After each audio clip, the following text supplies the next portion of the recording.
નમસ્કાર, નજર ન્યૂઝમાં આપનું હાર્દિક સ્વાગત છે. હું આપની સાથે અજય વાઘેલા. આવો જોઈએ આજના મુખ્ય સમાચાર. ભરૂચના કેલોદ ગામ નજીક સર્જાયો ટ્રિપલ અકસ્માત.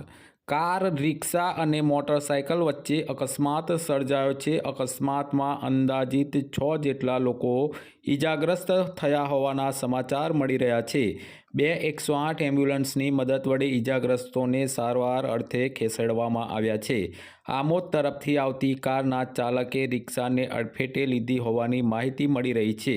વારંવાર થતા અકસ્માતને પગલે કેલોદ ગામના સ્થાનિકો દ્વારા રોડ પર સ્પીડ બ્રેકર બનાવવાની માંગણી કરવામાં આવી રહી છે.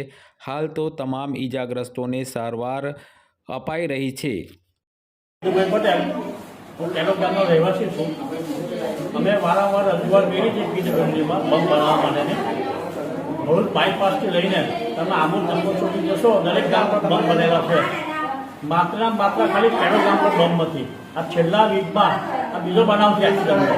ત્યાર પહેલાં પણ એક્સિડન્ટનો બનાવ બની ગયેલા છે. કેટલા દીકરાઓ કાંડા મુખમાં ઘૂમાઈ ગયેલા છે. તમને યાદ હશે તો આ કેલોદ ગામ માટે અમારું વર્તન ક્યાં? તો 24 કલાકમાં બંધ બનાવ નહીં આવે તો અમે રોજ સટ્ટા કામ કરીશું કેલોદ ગામ.